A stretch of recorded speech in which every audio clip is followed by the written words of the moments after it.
Hello, everyone, and welcome back to the Literature Channel. I'm Tim Wilson. This is the third of three lectures on Sir Thomas More's Utopia. So, in the first lecture, we discussed the basic structure of the work and some of the themes, especially in relationship to Plato's Republic. And in the second lecture, we went through book one of Utopia. This lecture, I'd like to go through book two, finish off the work, and try to draw some conclusions. So let's get started. So as a reminder, the relationship to the Republic, I've been saying is More takes the Republic's basic structure, which is one of an ascent through the construction of a just city and speech up to a high point of the discussion of the philosopher, and then a descent through unjust regimes. More takes that and reverses the structure. We have a discussion of unjust regimes in book one.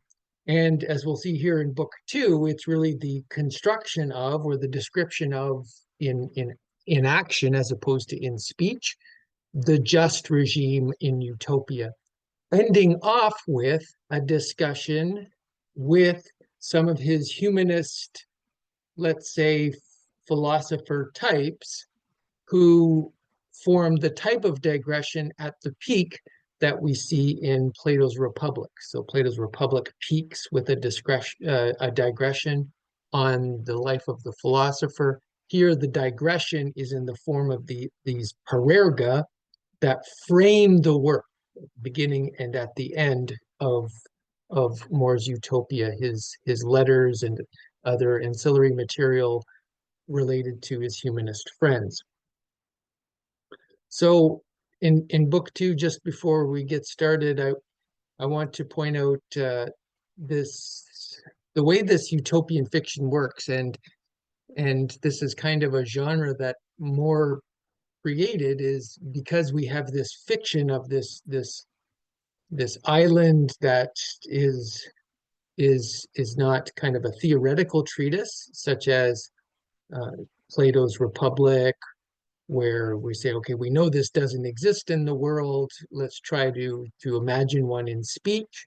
Let's try to imagine an ideal. And it's not a description of an actual island in the world, but through the fiction, we have kind of a bit of both. It pretends to be actual, but it can can afford some sort of reflection on the ideal. And in this way, the utopian fiction is again between, in kind of Aristotle's terms, between, as is poetry, between history and philosophy, between being tied to individual particulars as they actually are and universals. So this is Aristotle in the Poetics. He makes this distinction that poetry is between philosophy and history. So too is utopian fiction. More's Utopia is like as a poetic construction, is between a philosophical ideal and a historical account of actual societies. So at the opening of book two, Hythloday is describing the island of Utopia, begins to describe the island of Utopia, and it's good to remind ourselves that this is within the context of the dialogue on counsel. So More and Peter Giles had been in book one, insisting that Hythloday should counsel kings, that he should be akin to the philosopher ruler and return to the cave, because Hythloday's been exposed to so many, through his travels, been exposed to so many wise ways of ruling different facets of regimes, has thought about these things deeply. He would bring that wisdom to human communities. Hythloday, of course, insists that it's only in certain regimes that a philosopher would be willing to descend and intervene in matters of state. So according to Hythloday, a philosopher would only be heeded, would only be listened to in a society that has common ownership of all property, so of all things. And he presents his account of Utopia as an example of where this type of society is operating in action. And we should ask ourselves, however, as we go through this, whether this society as presented by Hythloday is a model for us to emulate. Are the utopians any wiser than the unjust European societies described in Book One? And is, maybe more fundamentally, is utopia a society in which the philosopher would flourish? So we have examples of Erasmus and Thomas More and Peter Giles who are able to exist in the European societies of their day. Would they have flourished in utopia? And these are, I think, questions open for debate. So the opening is a discussion of geography and rural structure of utopia, and that's roughly pages 42 to 45 in that um, Texts in the History of Political Thought by Cambridge University Press that I referred to earlier, that version of Utopia.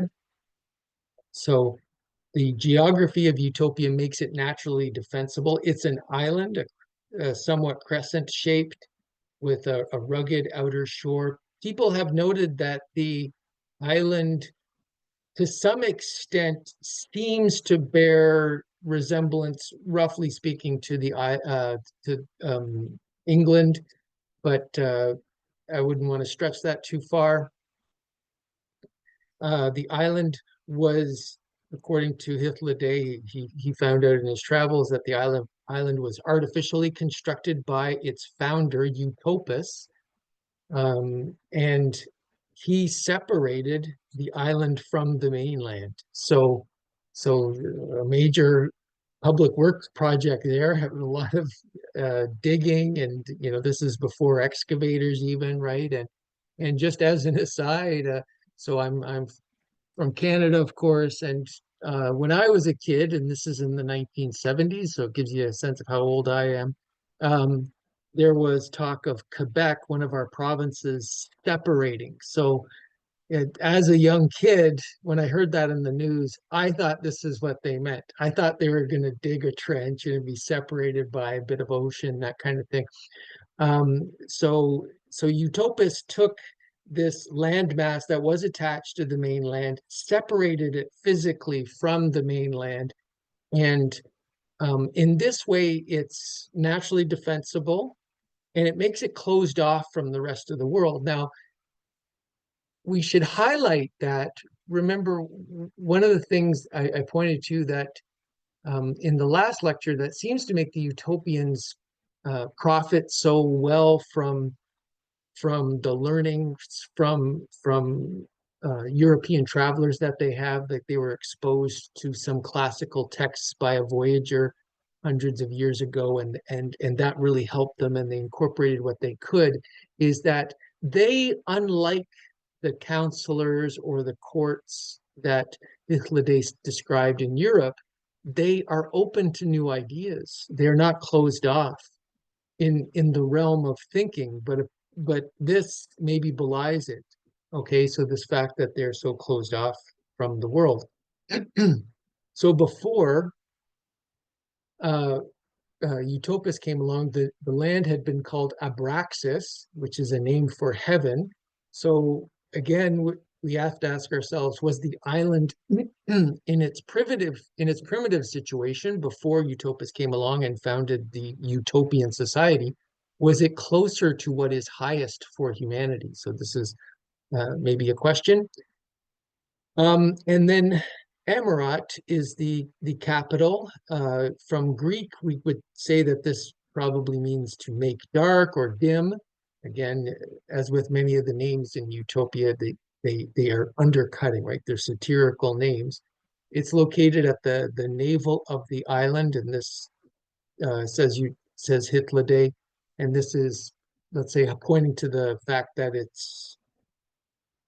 that utopia should be thought within this tradition of the body politic from Plato, Aristotle, Middle Ages, and onward.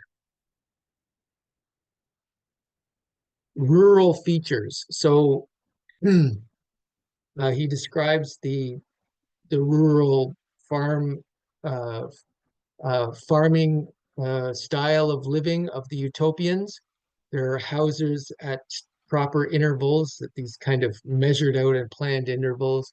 Each house has 40 members plus two slaves bound to the land. Every 30 houses has a phylarch, which is part of their governance, and more on that later.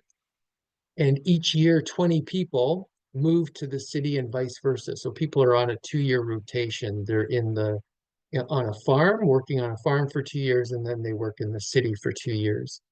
So it's a planned, a very rigorously planned economy. The population is rigorously um, uh, planned, and their labor is planned. Surplus food is given to neighbors, and they have surplus there rather than scarcity. We should note is the prerequisite for communism. So one of the discussions in book one was about the cause of in England, the situation in England, thieves and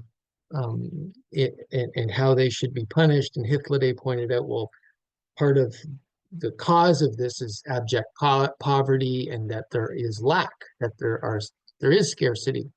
And the let's say the idealistic assumption here is that one can overcome scarcity, that we would have an economy of absolute plenty, that there'd be no fighting over scraps here, and let's say a distribution where people didn't have enough. Um, that, according to the wisest thinkers throughout the tradition, is, let's say, as Moore says in book one, that's not something we should expect to see in the near future, right?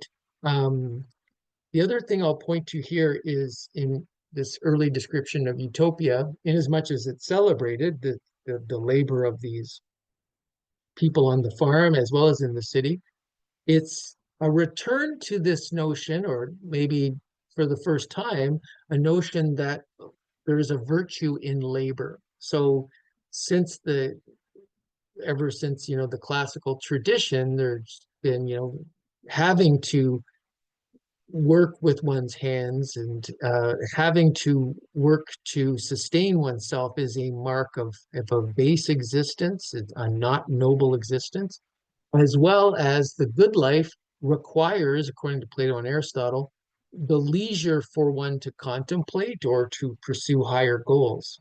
Here, there's a cultivation of this sense of the virtue of labor.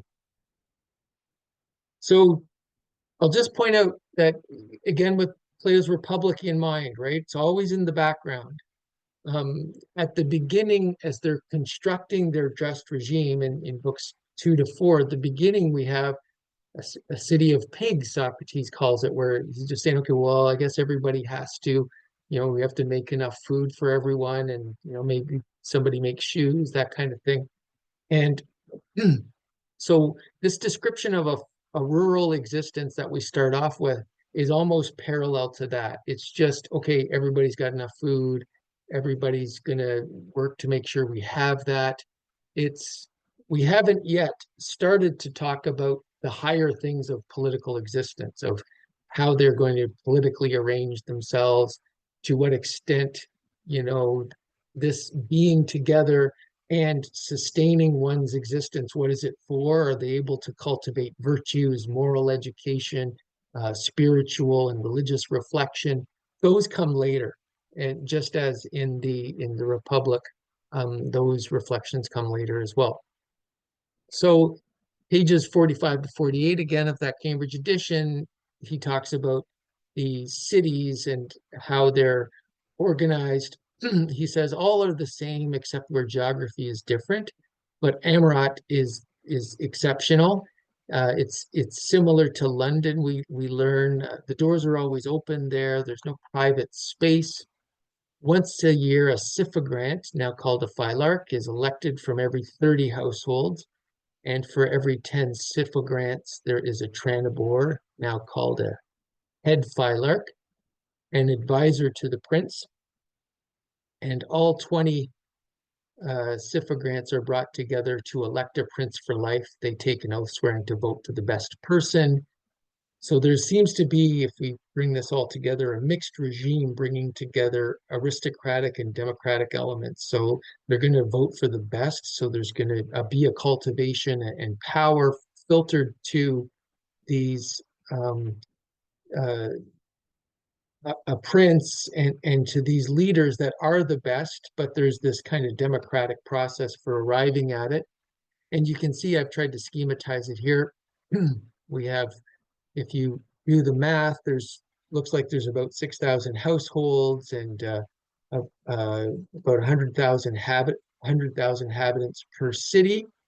And there's 54 of these cities, and so there's 54 of these princes, and these princes, a prince per city gets together in this general council of the island. So occupations, farming is the most important occupation. Everyone does it.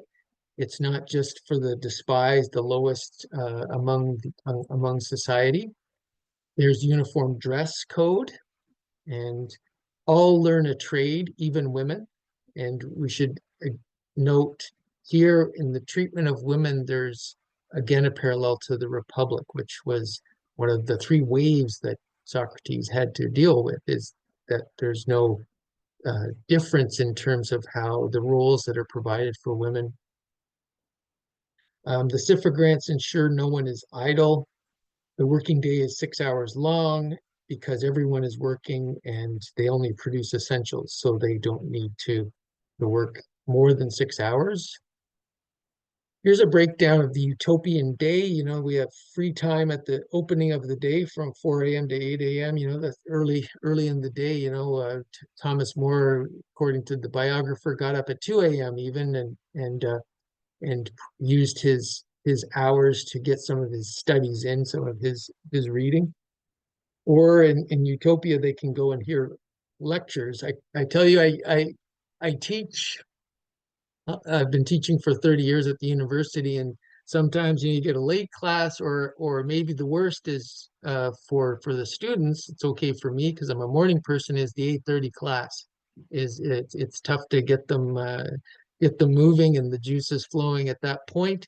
Here in Utopia, they could be taking or listening to lectures as early as 4 a.m.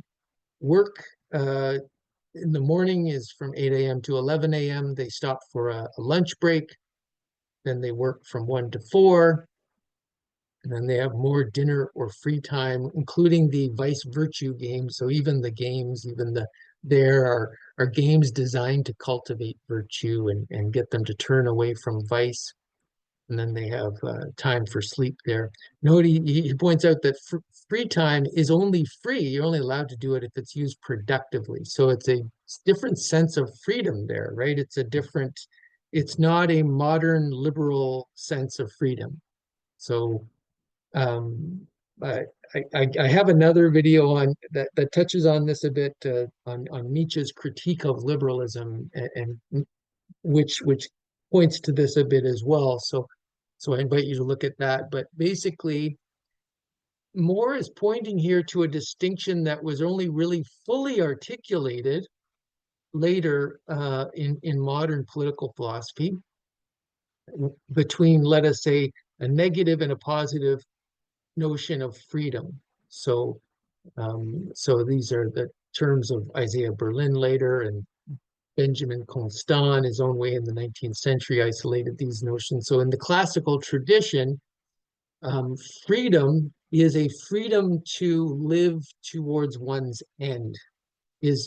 Freedom is the freedom to unfold to that end. If something is bent for, think of a plant, right? If a plant is uh, free to grow to its end and to produce fruit, then it is free. And that may require staking. It may require limiting the kind of supposedly free motions of the plant. Freedom in this notion is a self-determination of directing it a plant, oneself, one's life, um, the communal life towards its goal, its telos. A modern notion of freedom is a negative notion of freedom in that we think of freedom as absence of constraint. So here in Utopia, freedom is not absence of constraint. Free time is constrained like that plant with a stake. It is freeing time. It's freeing one to one's end. So social and business relations, this is page 55 to 60. Excess people are sent to other cities or to colonies. So if they have 54 cities on the island, if those cities go beyond that kind of magic number of around 100,000, they establish colonies. And utopian colonies assimilate the native populations or declare war on them if they resist. And this is a just cause because the native population had managed the land wastefully, according to the utopians. Um, there's 4 wards in each city with markets and in each city ward. And products in the markets are free for all. Since there's no greed, there's no fear of want, and there's no pride. So again, we have to think about, is this possible? Is this desirable? Okay, so maybe it's not possible, maybe human nature will never get to this point. Just eliminating uh, private property, will it get rid of pride? Will it get rid of greed? Will people still not want to, let's say, take hoard for their own? So I think that's a question that Moore will see at the end of the dialogue. He himself questions the whole basis of this system. Moore, the character in the work, and we ourselves as readers have to question that. So that's a question of its possibility, and then it's question of its desirability. So even if we're able to imagine people putting away their pride and being able to live this way, is this what is the end of human existence? Is providing for the highest version of human life? They eat in common dining halls. The seating is planned according to gender and age. Um, they want to mix the youth among the aged, again, to have this surveillance. So you're always being watched. You're always being watched to make sure you're being virtuous. You're kind of directed to the common good, not being prideful. And there's at these dinners, there's a moral topic for discussion. I guess you're not talking about the latest Taylor Swift video, whatever. You're talking about some moral topic that's been posed by the elders at the table. So the travels of the utopians, and again, we have this surveillance. People can travel, but they need permission. And this is very similar to what happened in the Soviet bloc in before the fall of the Soviet Union. One needed to have papers and bureaucratic permission to be traveling from one place to another. The utopians conduct trade and have charitable relations with foreign nations. They also have a huge treasury for waging war or for bribing enemies. They value iron over gold and use value over exchange value. And Hythloday gives the example of the Animolians who visited, who are their name would be windy people, and they wore these expensive jewelry, etc. And these Animalians thought they were kind of parading around, being so ostentatious and very full of themselves, whereas the utopian leaders were dressed in very plain garb. And then they were kind of stunned to see that uh, children were playing with these jewels like baubles and that type of thing, and that slaves had had manacles made of gold, that type of thing.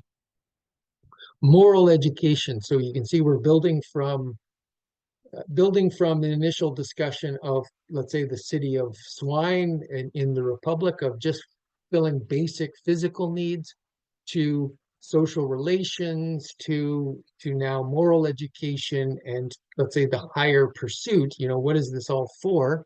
And the moral education of the we find out of the utopians looks very much like a combination of, what in the classical European tradition, combination of Epicurean definition of happiness as proper pleasure, and the Stoic definition of happiness, or the end of human existence, as virtue.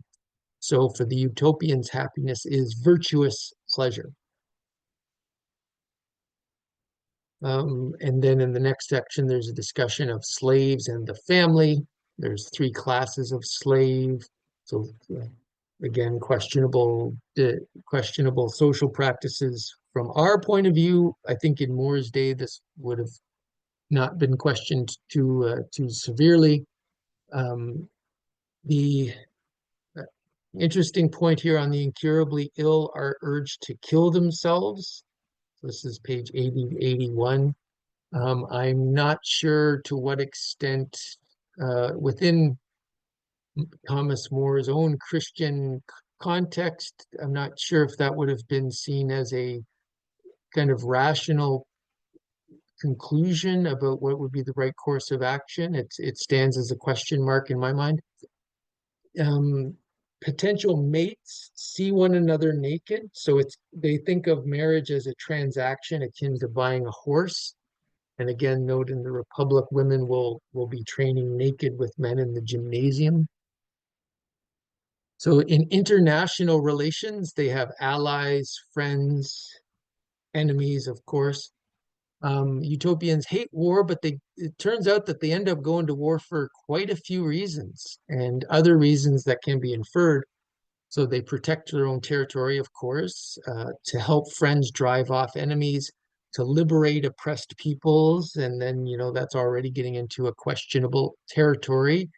Vengeance, that one, obviously stands out as uh, a specious rationale for going to war. To collect money for a friend, they don't value money, so why would they do that for a friend? And colonization. And in war, they use political tactics such as bribing enemy officers to kill their leader. So their approach to war is a very modern approach to war, as opposed to, let's say, a medieval approach to war that would be centered on honor, that's about kind of doing the right thing. Here, they're willing to cut any corner or make any deal that would hasten the end to it. It's about, say, the efficiency. They have these mercenaries, the Zapolites, who are absolutely vicious and cruel warriors, and family members are in the battle along with the men. So religion. So in terms of the description of utopian society, religion marks the high point, let's say, the last section of the description of utopia. And in its own way is a high point, so to speak. It's of More's work overall in terms of highest reflections, surpassed only perhaps by that framing by those philosophical humanists themselves in the Parerga. There had been religious squabbles on Abraxas before Utopus took over. He ended all of that in founding Utopia, and it's founded on a principle of religious tolerance. Now, this is before John Locke. This is almost 200 years before John Locke's famous essay on tolerance. So this, as an idea, is quite ahead of its time. And I'll quote here from Utopia, page 98. The only exception was a positive and strict law against anyone who should sink so far below the dignity of human nature as to think that the soul perishes with the body, or that the universe is ruled by blind chance, not divine providence.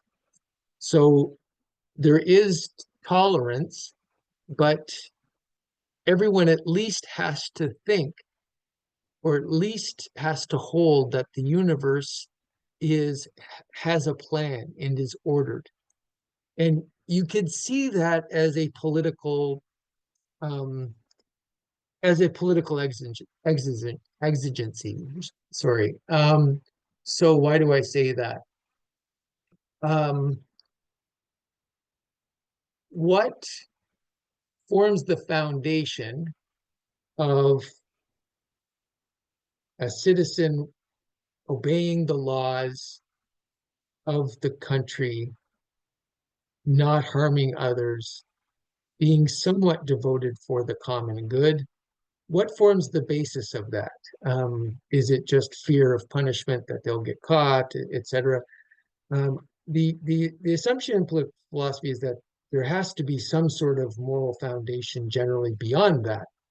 Now we can get around that in a number of ways, and um, uh, maybe it's self-preservation, and maybe uh, for those reasons one won't want to do it because they'll see that that in harming others I'm really only harming myself. I think that's limited. You know, you're going to uh, not always potentially see that. There's not going to be situations where that's the case. So generally speaking, there have been appeals to whether it's in the American founding or others. There's been appeals to rights and the kind of the sacred notions of what is right and wrong being enshrined in the fact that these are recognized as what's proper by God. However you define this deity has somehow ordained existence, has provided for, within his or her divine providence, as we say here in the quote, for an ordered existence, not a chaotic existence of blind chance. What's to prevent me from saying, okay, well, I'm just going to kill my neighbor?